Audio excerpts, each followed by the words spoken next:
네, 욥기 강의 26번째고요. 제목은 공평하신 하나님이란 제목입니다. 욥기 12장 1절에서 25절까지인데요. 길어서 5절까지만 먼저 우리 읽도록 하겠습니다.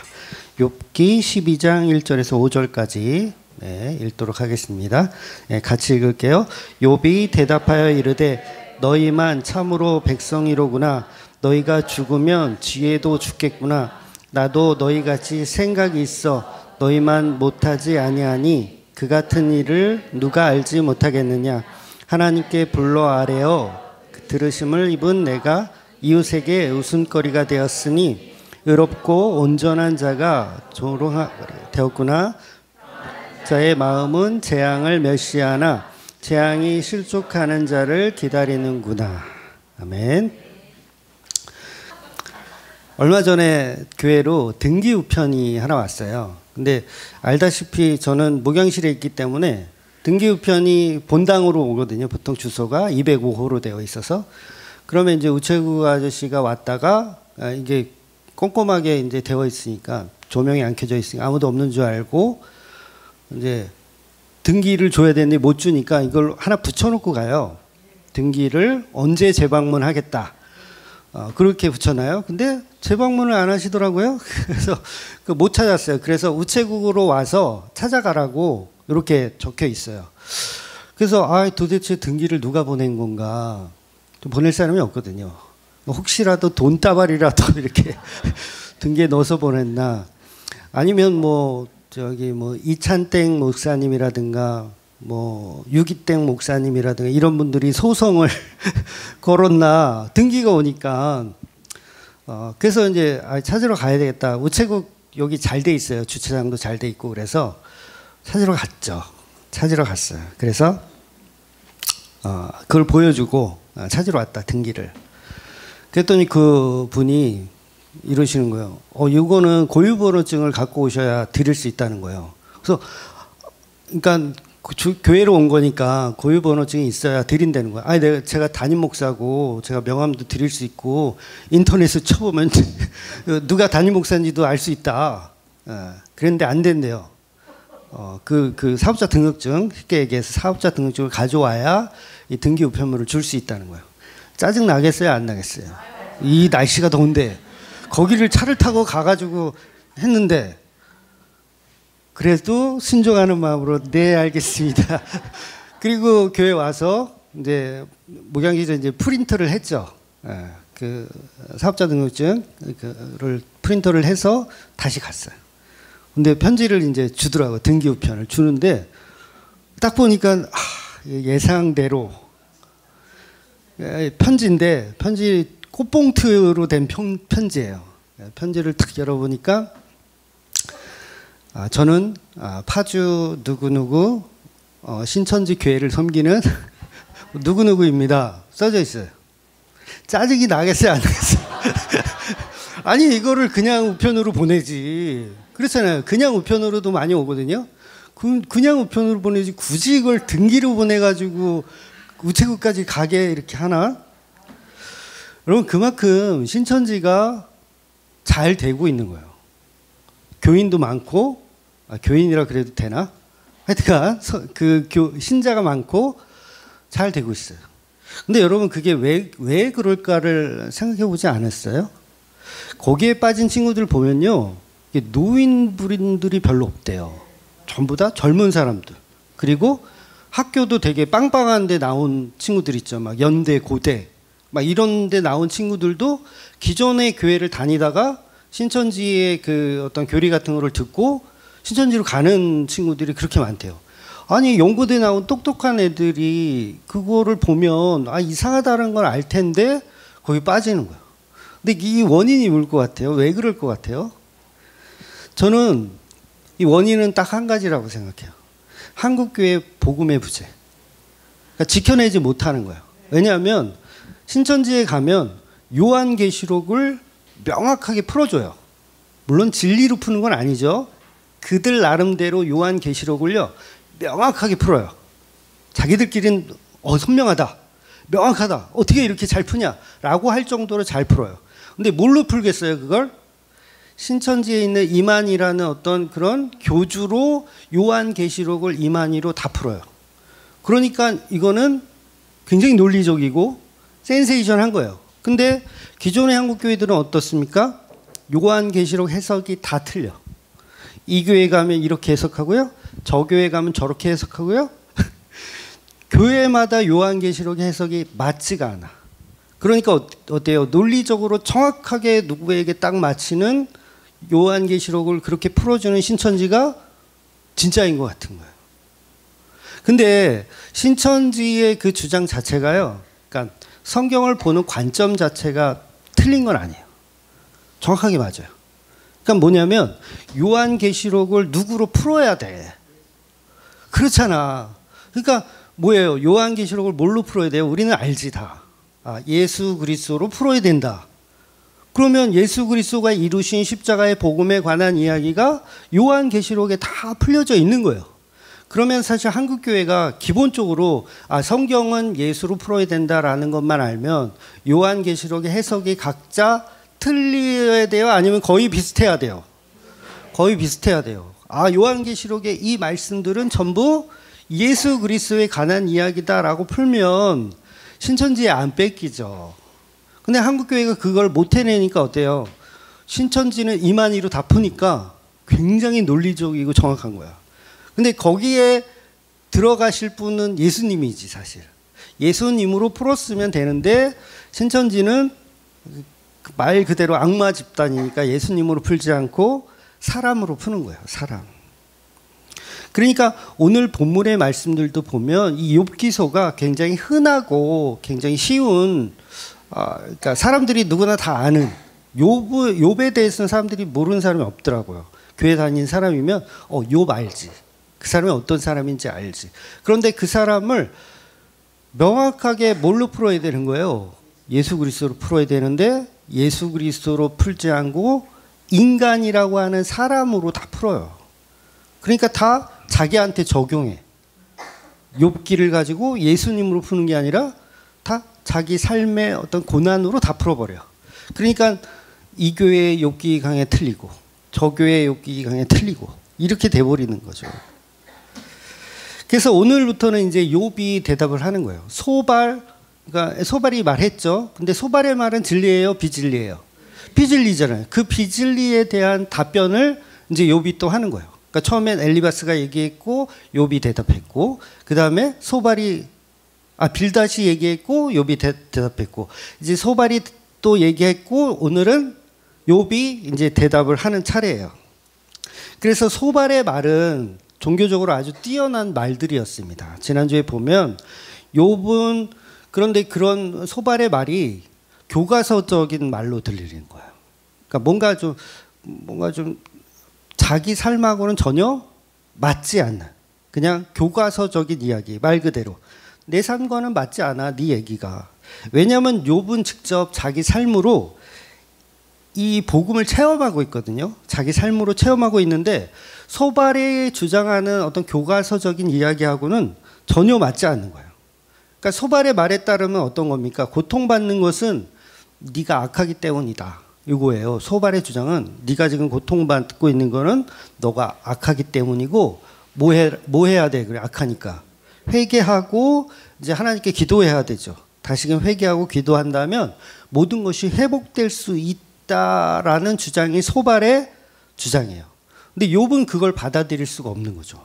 왜냐하면 소발의 말과 다르게 고통의 원인 자체가 본인에게 없다고 생각하는 거예요. 욥은. 나는 이런 죄악을 당할 만한 그런 어떤 악을 행한 적이 없는 거지. 없으니까 소발의 말이 들려요, 안 들려요? 안 들리는 거예요. 즉 욥 자신은 하나님께 악한 행동이 전혀 없고 또한 이웃에게 나쁜 행동을 한 것도 딱히 없어요. 욥은 굉장히 윤리 도덕적으로도요 그 문제가 없는 친구예요. 굉장히 잘 살았어요. 그러니까 소발의 말이 전혀 논리적이지 않고 그다음에 충고로 받아들여지지가 않는 거지. 너 회개하라. 너 하나님께 너 잘못했다고 해라는 말이 안 들리는 거예요. 왜? 나 잘못한 게 없거든. 그래서 오늘 욥이 하는 말을 자세히 보면 1절에서 3절까지는 나도 너희만큼은 잘 안다. 그럼 교과서적인 이야기는 나도 이미 너희만큼은 잘 안다. 2절에 보면 너희만 참으로 하나님의 백성이로구나. 너희가 죽으면 지혜도 죽겠구나. 즉 너희가 너희 자신을 지혜로 가득한 어떤 신적 영역에 있는 사람이라고 생각하고 있구나 라고 욥이 비아냥하는 거죠. 야, 니네가 신이냐? 니네가 신의 자리에서 나를 이렇게 뭐 죄가 있으니 회개해라 뭐 이런 식으로 얘기하냐라고 얘기하는 거예요. 지금도 교회 다니는 사람들을 보면 성경과 무관하게 세상의 어떤 인과율을 가지고 삶의 이치를 적용해서 신앙생활을 잘 해야 한다고 가르치는 경우가 많이 있어요. 마치 자기들의 생각이 모두 지혜롭고 진리인 것처럼 이야기하는 경우가 많죠. 그래서 욥은 그 친구들과 전혀 반대되는 이야기를 계속 주장하는 겁니다. 그래서 4절에서 6절까지는 하나님이 나를 조롱거리로 만들으셨다라는 것과 7절에서 12절은 하나님의 지혜가 공평하지 않다는 것을 이미 온 세상은 다 알고 있다라는 이야기를 하는 거예요. 그리고 13절 이후에 보면 모든 지혜와 권능이 하나님의 것이고 왜 너희들은 내 편이 아닌 하나님 편에 서서 나에게 따지느냐라는 섭섭함을 드러내는 거예요. 그러니 13장 13절은 그 이후에 보면 제발 내 말 좀 다시 좀 들어봐 달라. 욥이 친구들에게 내 말 좀 들어봐 줘 라고 얘기하는 거예요. 그렇게 하소연을 하고 있는 겁니다. 그러니까 무슨 얘기냐면 그런 윤리 도덕적인 얘기, 그런 교과서적인 얘기 좀 하지 말고 내가 하는 복음의 말을 좀 들어봐 달라고 지금 욥이 친구들에게 이야기하고 있는 거예요. 그래서 오늘날 많은 교회들은요, 그리고 교인들은 본인들이 하나님 편에 서 있다고 생각해요. 그러니까 엘리바스, 소발이다, 뭐 빌닷도 본인들은 어느 편에 서 있다고 생각하는 거예요? 하나님 편에. 하나님 편에 서 있어서 욥을 가리키고 있다라고 생각하는 거예요. 그러니까 하나님의 편에 선 사람들이 예수님을 뭐예요? 가르치고 있는 거예요. 너 빨리 죄를 회개해야 돼 라며 예수님을 가르치고 있는 거예요. 왜냐하면 욥의 친구들은 세상을 의미하고 하나님 편에 섰다라는 거짓을 의미하고 욥은 예수 그리스도의 예표이기 때문에 그렇죠. 물론 친구들은 전혀 모르죠. 자기들은 하나님 편에서 신앙생활을 아주 잘하고 있다라고 생각하는 겁니다. 지난주에 우리 장도사님 설교를 하셨는데 참 감동적으로 잘 들었습니다. 그 질문 중에 부자가 좋으냐 가난이 좋으냐 그런 질문이 있으시더라고요. 우리는 다 부자가 좋죠. 그렇죠? 부자가 좋아요. 가난한 것은 싫고 또 나쁘다고 생각해요. 싫은 것 정도가 아니라 나쁘다고 생각해. 그런데 이런 생각 자체가 자기는 하나님 편에 서 있다는 거예요. 나는 하나님 편에 서 있다. 그런데 예수님은 우리는 다 부자라고 얘기를 했거든요. 지난주 설교에서 맞죠? 우리는 다 부자다. 그 부자들은 천국에 갈 수가 없다. 낙타가 바늘기로 뭐 그런 얘기 했잖아요. 아무도 안 잤는데 지난주는 내가 할 때는 다 자면서 그러니 우리는 세상의 인과율에서 벗어난 예수님의 편에 서지 않더라는 거예요. 그러니까 예수님은 인과율에 벗어난 이야기를 하시거든요. 늘 세상에 뭐 어떤 그런 이치에 맞지 않는 복음을 이야기하시니까 예수님 편에 설 수가 없는 거예요. 근데 하나님 편에 서고 싶은 거죠. 자기가 만든 하나님 편에. 그 누구도 가난해진 욥의 편에 저주받은 욥의 편에 서지 않더라는 거예요. 그러니까 하나님 욥에게 왜 그러십니까? 라고 이야기할 수 있잖아요. 여러분이 소발이라면 하나님 욥에게 왜 그러십니까? 주님의 뜻이 어디에 있습니까? 그 이유를 하나님께 질문하는 친구가 놀랍게도 없어요. 그렇지 않아요? 그저 욥의 친구들은 욥의 상태는 그저 저주받은 상태요, 망한 것이니 하나님께 대적한 욥으로 확정을 짓더라는 거예요. 너는 하나님께 대적했어. 그래서 벌 받는 거야 라고 확정을 줘. 마치 예수님이 혁명에 실패하고 나무에 달려 죽었으니 그 상태는 그냥 저주받은 것이라고 확정하는 것과 같아요. 그러니까 나무에 달렸으니 예수님도 아니죠. 그냥 저주받은 어떤 청년, 저주받은 자로 끝나버리더라는 거예요. 그게 어떤 사람들의 생각이냐면 하나님 편에 서 있다고 하는 사람들의 생각이라는 거예요. 그런데 복음은 뭐냐면 저주받은 나무에 달린 자의 편에 서는 걸 복음이라고 하더라는 거예요. 그래서 오히려 그 저주가 무엇인지를 묻는 거죠. 그게 복음에 있는 사람들이죠. 그런데 욥의 친구들도 그렇고 오늘날의 많은 교인들도 늘 하나님 편에 서서 복음을 비난하는 것이 본인들의 어떤 의라고 생각하는 거예요. 교인이 사업을 하다가 망해요. 망해 보셨죠? 뭐 몹쓸병에 걸려요. 그러면 그것을 하나님께 순종하지 않고 신앙생활을 열심히 하지 않은 어떤 대가다라고 확정짓기를 좋아한다는 거예요. 누가? 하나님의 편에 서 있다고 생각하는 사람들이. 그러니까 우리가 흔히 하는 얘기로 뭐 주일 성수나 11조를 하지 않으면 반드시 하나님이 그 대가를 치르게 하신다, 이런 얘기 많이 들어보셨잖아요. 저번에도 말씀드렸지만 어떤 교회 설교를 들어보니까 하나님은 반드시 11조를 찾아가신대요. 반드시 찾아가신대요. 그러니까 순순히 바칠 거야, 아니면 뭐 교통사고로 아니면 뭘로 다른 방식으로 강제 징수를 당할 거야. 강제 징수를 당할 거야. 순순히 낼 거야, 강제 징수를 당할 거야, 라는 식으로 설교하는 목사가 있더라는 거예요. 그러면 이게 뭐예요? 하나님 편에 섰다는 거죠. 자기는 하나님 편에 서서 말하는 거예요. 말을 하는 게 아니라 똥을 싼다 그러죠. 이거를 똥을 막 싸는 거예요. 그래서 본문 4절에 욥이 말하기를 너희는 하나님 편에 서서 이웃에게 웃음거리가 되는 자의 편을 들어주지 않고 오히려 의롭고 온전한 자를 조롱하더라 라고 얘기하는 거예요. 그래서 본문의 욥의 주장은 하나님은 공평하지 않다라는 주장을 하는 거예요. 하나님은 공평하지 않다. 너희들 잘못 생각하고 있어. 하나님은 절대 공평하지가 않아. 분명히 저와 여러분은요, 교회에서 공평하신 하나님을 배웠죠. 아닙니까? 저도 어릴 때 좋아하던 찬양이 있어요. 그 송명희 시인인가 쓰신 나 가진 재물 없으나. 조금 불러볼까요? 나 가진 재물 없으나 나 남이 가진 지식 없으나 나 남에게 있는 건강이 있지 않으나 나 남이 없는 거 있으니. 이렇게 공평하신 하나님을 찬양하는 가사예요.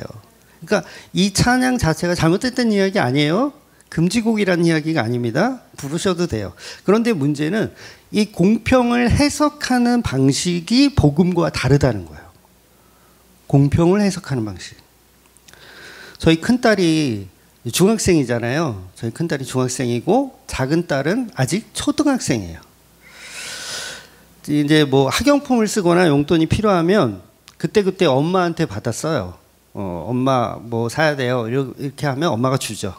그런데 정기적으로 매월 첫날이 되면 제가 용돈을 줘요. 이거는 뭐 필요에 의해서 주는 게 아니라 그냥 제가 제 가치를 챙기기 위해서, 내가 아빠다 라는 가치를 챙기기 위해서 매달 첫 날이 되면 뭐 8월 1일, 뭐 9월 1일 이렇게 1일이 되면 아이들한테 용돈을 줘요. 그래서 전에는 둘 다 초등학교 때니까 이제 진주는 큰 딸이니까 아무래도 돈 쓸 일이 작은 딸보다는 많잖아요. 그러니까 예를 들면 큰 딸은 3만 원을 주고 작은 딸은 2만 원을 줘요.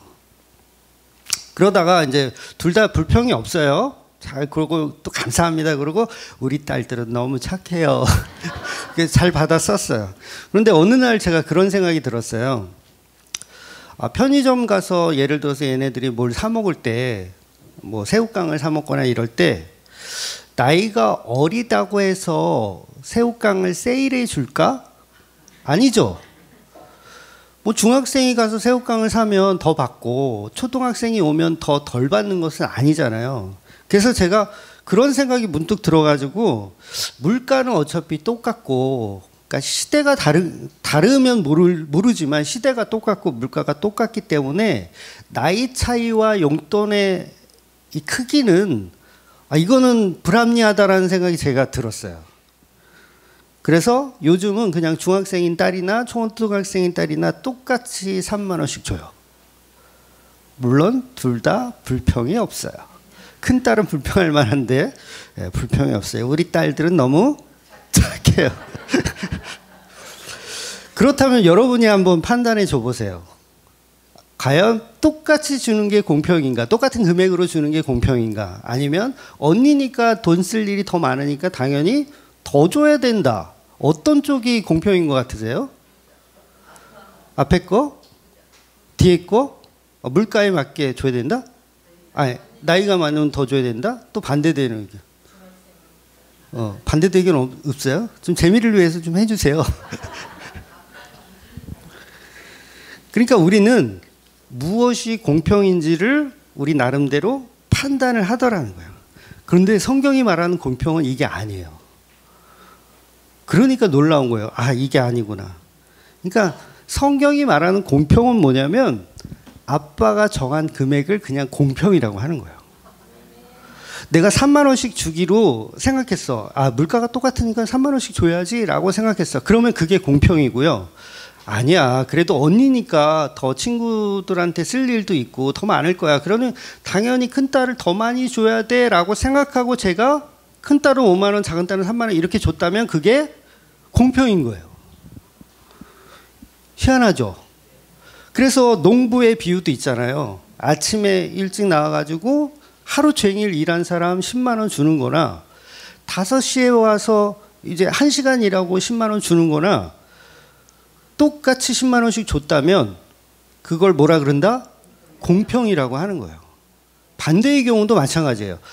아침에 일찍 온 사람은 30만 원 주고 늦게 온 사람은 그냥 한 3만 원만 줘도 그게 주인이 그렇게 줬다면 그 자체가 뭐다? 그걸 공평이라고 하더라는 거예요. 그래서 세상의 이치와 복음은 전혀 달라요. 그래서 철저한 하나님의 세계이며 이것을 하나님의 통치라고 하는 거예요. 그런데 거기에 불만을 가질 수가 없는 거죠. 그러니 세상의 상식과 이치로 우리가 복음을 선명하게 볼 수가 없어요. 그러니까 세상의 이치를 가지고 이 복음을 이해하려면 이해가 불가능한 거예요. 그래서 성경이 아니면 그 하나님의 말씀을 공평한 세상으로 볼 수가 없다는 거죠. 왜냐하면 진짜 공평한 세상이 무엇인지를 이야기하는 책은 성경밖에 없거든요. 세상의 이치로는 이거는 찾아낼 수가 없어요. 그래서 인간이 가진 학문이나 철학이나 전통을 가지고는 하나님의 세계를 이해할 수가 없다는 거죠. 결과적으로 세상의 이치로 계산하는 지금 욥의 친구들의 생각들은 다 세상의 이치로 계산하고 생각하는 거예요. 그러니까 욥을 이해할 수가 없어요. 욥을 이해할 수 없습니다. 친구들의 생각 자체가 바로 그 공평이 무엇인지를 모르고 친구들은 복음이라는 그 논리를 자기들이 만든 전통과 학문으로 저울질하기 때문에 그 공평을 모르는 겁니다. 그래서 성경 없이 복음을 알아간다는 것은 그 자체가 불가능하다는 거예요. 그러니까 스님들이 아무리 성경 없이 막 해탈을 하고 나름대로 수양을 통해서 종교적인 어떤 경지에 올라도 진리를 알아갈 수 있는 방법이 없어요. 왜냐하면 공평 자체가 그들에게는 없기 때문에 그래요. 그래서 성경을 다시 보면 정말 공평하던가요? 성경에 나오는 사건들이. 여러분, 야곱은 사랑하고 에서는 미워했다. 공평해요? 안 공평해요? 안 공평해요. 세상의 이치로는 전혀 공평하지 않습니다. 그런데 하나님이 에서는 미워하고 야곱은 사랑했다. 하나님이 했다면 그것은 공평이라고 하는 거예요. 그래서 세상의 이치와 인간율로는 절대 공평을 이해할 수 없어요. 그래서 십자가 복음이 하나님의 절대 주권으로 만들어지는 게 하나님의 나라고 하나님의 세계인 거예요. 그리고 우리는 그 하나님의 세계를 믿고 거기에 순종하는 게 그 공평을 이해하는 거죠. 여러분, 물을 포도주로 바꾸세요. 예수님이. 공평해요? 안 공평해요? 아니, 어떤 사람은 포도주를 만들려면 농사를 져가지고 3년, 4년을 농사를 져서 그거를 열심히 이렇게 쥐어 짜가지고 포도주를 담궈가지고 발효시켜서, 발효도 뭐 1, 2년 시킨 것도 아니고, 최고의 포도주는 몇 년산이에요? 저는 포도주를 잘 몰라서. 보통 뭐 15년, 30년산 뭐 이렇게 45년산 이렇게 나가지 않아요? 누구는 그렇게 뺑이를 쳐가지고 수십 년을 해서 포도주를 만드는데, 예수님은 그냥 한순간에 포도주를 만드시네? 공평해요? 안 공평해요? 우리 인간의 이치로는요, 공평하지 않은 거예요. 그런데 하나님이 그렇게 했다면 그건 공평한 거예요. 그러니까 하나님께 욥이 악다구니를 쓰는 이유가 뭐냐면, 공평하지 않다. 하나님 공평하지 않아요. 왜 내 인생은 이래요? 계속 따지는 거예요. 하나님께 돌아오는 답이라고는 그게 너에게는 공평이다라고 말씀하시는 거지. 사도 바울도 그랬잖아요. 내 병 좀 고쳐주세요. 3번이나 기도했는데 돌아오는 답은 내 은혜가 내게 족하다. 그러니까 그게 뭐예요? 하나님이 추구하는 공평이에요. 우리는 받아들일 수가 없지만, 세상의 인과율에 찌들어 있는 우리는 받아들일 수 없지만 그게 공평이라는 거예요. 제가 그 고3 때 눈 다쳐가지고 실명했다는 얘기 했죠. 그 실명을 하고 나니까요, 세상을 선명하게 보다가, 제가 2.0, 2.0이었거든요. 눈이 너무 잘 보이는 그런 선명한 세상을 보다가 갑자기 한쪽 눈이 완전히 흐리게 안 보이니까 답답하겠어요? 안 답답하겠어요? 고3인데. 살아가면서 진짜 거의 몇 년은, 거의 10년 가까이는 너무 힘들었어요. 너무 힘들다. 그래서 하나님께 나 이거 선명하게 좀 봤으면 좋겠습니다. 선명한 세상을 기대해. 천국 가면 또 다 부인되잖아. 다 아픈 데도 없고 다 된대잖아. 그런데 돌아오는 답은 뭐예요? 그것이 공평이다. 그것이 공평이다. 그러니까 하나님의 세계에서는 하나님이 그렇게 정했으면 그걸 공평이라고 하는 거예요. 그러니까 욥의 친구들도 복음을 모르고 있고 욥 자신도 복음을 모르고 있는 거예요. 그래서 욥이 바로 그 공평이 무엇인지 복음이 무엇인지를 배워가고 있는 과정이라는 거죠. 그래서 욥의 친구들은 그 공평이라는 자체가 복음이 아닌 세상의 잣대로 판단하려고 하니까 서로 싸움이 날 수밖에 없는 거예요. 6절을 볼게요. 강도의 장막은 형통하고 하나님을 진노하게 하는 자는 평안하니 하나님이 그의 손에 후히 주심이니라. 그러니까 강도의 장막은 형통하고 하나님이 진노하는 자는 평안한 것, 편안한 것, 하나님이 이런 악인을 잘 살도록 허락하는 것. 우리가 가진 세상의 이치로는 화나고 짜증나는 일이라는 거예요. 왜 악인이 잘 살아요? 왜 악인이 잘 돼요? 그런데 이 또한 하나님이 운영하는 세계라면 그게 공평한 세상이라는 거예요. 바라바라고 하는 죄수 아시죠? 유명한 죄수. 예수님 대신 풀려나는 그 죄수. 강도이며 살인자예요. 그리고 정치적인 쿠데타를 일으키는 그런 사람. 로마인들을 많이 죽였겠죠. 살인했다니까. 그런데 왜 예수님은 그런 자를 구원시켜 주냐는 거예요. 그런데 예수님이 그렇게 했다면 그걸 공평이라고 얘기하더라는 거예요. 저와 여러분도 마찬가지예요. 법정이나 성철 스님처럼 무소유를 주장하며 정직하게 살지 않았죠, 우리는. 죄송합니다. 혹시 그런 분이 계실까봐. 울지마 톰즈의 그 이태석 신부처럼 정말 평생을 봉사하면서 그렇게 살지도 못했어요. 여전히 욕심이 가득하고 그런 삶을 살고 있는 우리에게만 왜 은혜를 주셨는가? 불공평하지 않아요? 그러니까 세상에 착하고 선하게 사는 사람들을 많은데 그런 사람들을 먼저 구원해 주시지 왜 바라바 같은 이런 강도, 살인자, 악마를 왜 구원해 주시냐는 거예요.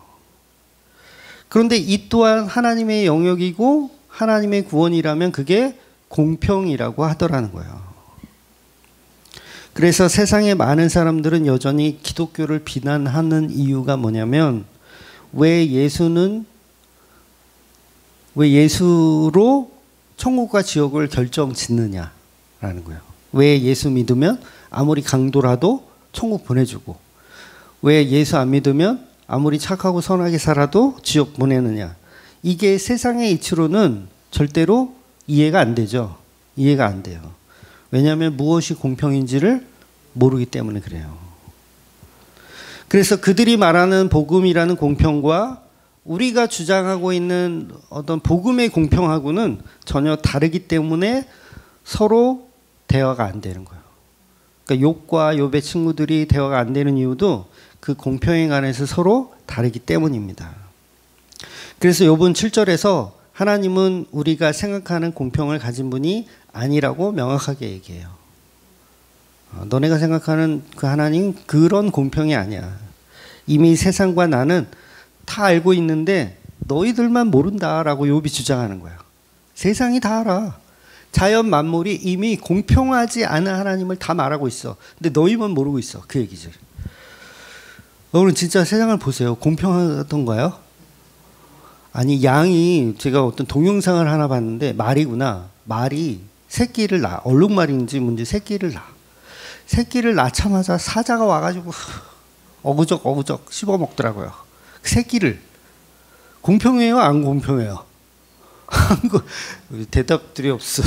안 공평하잖아요. 억울하지 않아요? 그 얼룩말은 무슨 죄가 있어. 낳자마자 사자 밥이야. 그런데 세상이 그렇게 돌아가요. 실제로. 세상은 이미 공평하지 않다라는 걸 일반 계시를 통해서 계속 말하고 있는데 인간들만 자꾸 뭐예요? 공평을 추구하고 있어. 하나님은 그렇지 않아. 공평하신 하나님이야. 네가 어떻게 하나에 따라서 좋아지기도 하고 나빠지기도 하는 거야 라고 가르치더라는 거예요. 7절 보겠습니다. 7절부터 12절까지 제가 한번 읽어드릴게요. 이제 모든 짐승에게 물어보라. 그것들이 내게 가르치리라. 공중의 새에게 물어보라. 그것들 또한 내게 말하리라. 땅에게 말하라. 내게 가르치리라. 바다의 고기도 내게 설명하리라.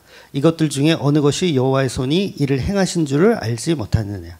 모든 생물의 생명과 모든 사람의 육신의 목숨이 다 그의 손에 있느니라. 맞죠? 제가 설명한 그대로죠.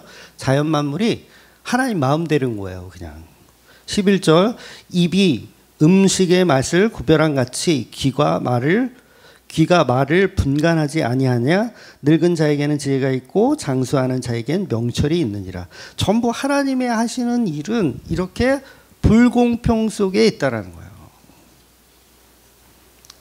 그러나 이 자체가 하나님이 하시는 거라면 그것 또한 공평이라고 얘기하는 거예요. 욥이. 그러니까 욥이 점점 복음에 대해서 알아가고 있는 거예요.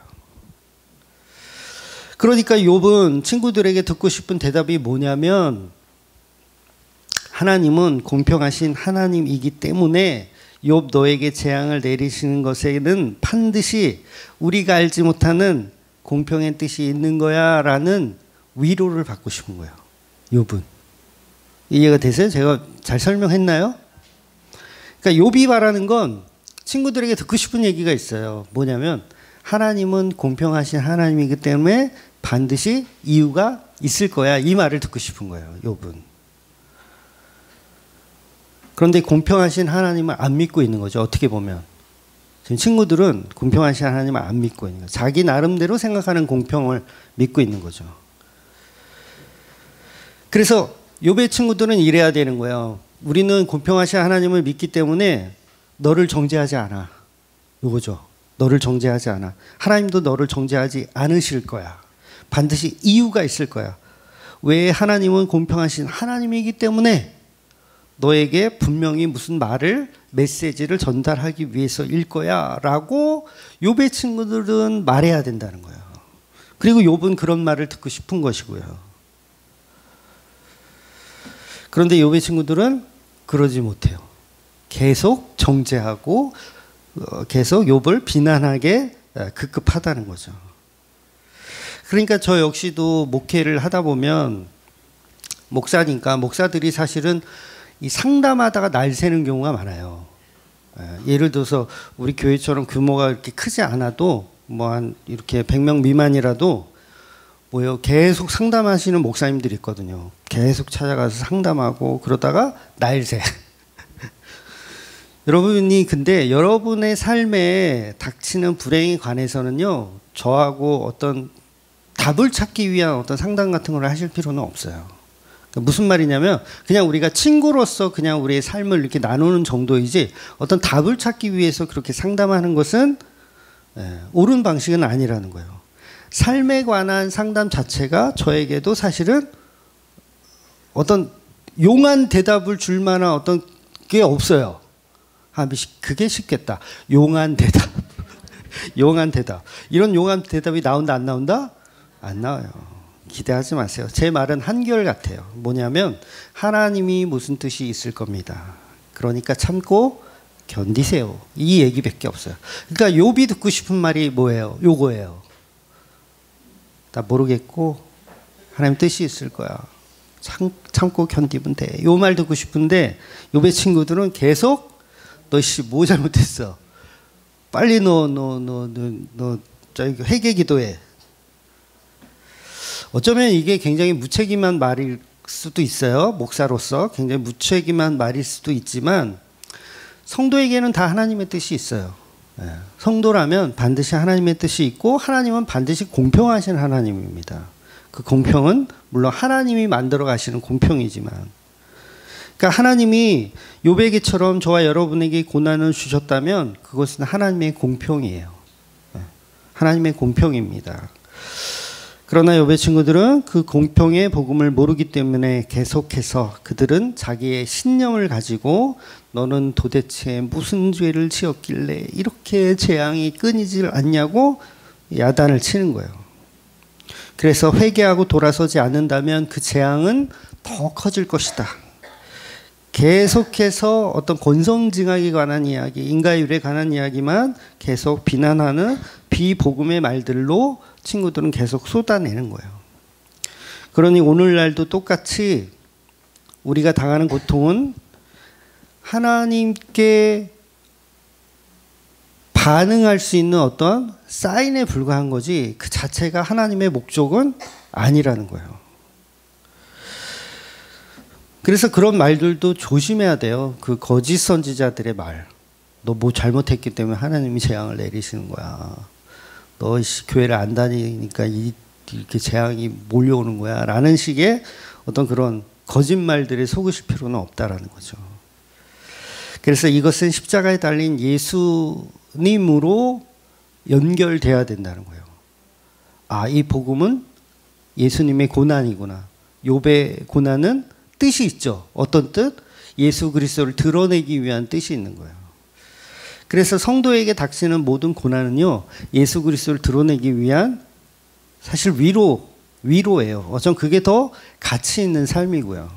여러분, 욥의 삶이 가치 있는 삶이에요. 이해가 되세요? 욥의 삶이 가치 있는 삶이라고. 왜? 내가 예수를 드러내는 삶을 살았으니까. 그래서 십자가에 달린 예수를 우리는 사실 위로해야 되는 겁니다. 욥을 위로해야 돼. 그러니까 이 소발은 욥을 위로해야 되는데 욥을 위로하지 못하더라는 거죠. 13절 읽어드릴게요. 지혜와 권능이 하나님께 있고 계략과 명철도 그에게 속하였나니 14절 그가 허르신즉 다시 세울 수 없고 사람을 가두신즉 놓아주지 못하리라. 23절 볼게요.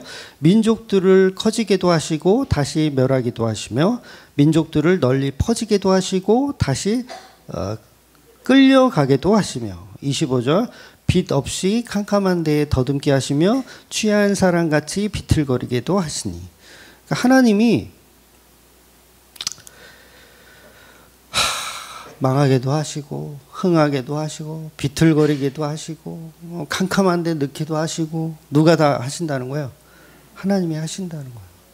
그런데 그게 예수를 드러내고 복음을 나타내기 위한 모든 과정들이라는 거예요. 그럼 우리는 어떻게 반응해야 되겠어요?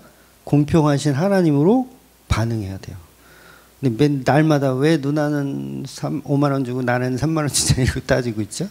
언니가 되면 또 아니 왜 내가 나이가 많은데 왜 똑같이 주냐 이러면서 자기 나름대로의 공평을 만들어 가지만 세상의 모든 만물이 사실은 하나님의 공평 속에 있다라는 거. 그래서 저와 여러분이 십자가를 만나고 그 십자가의 은혜를 아는 이 자체가 하나님의 섭리임을 기억하며 사시는 저와 여러분이 되시기를 주의 이름으로 축원드리겠습니다. 아멘. 기도하겠습니다.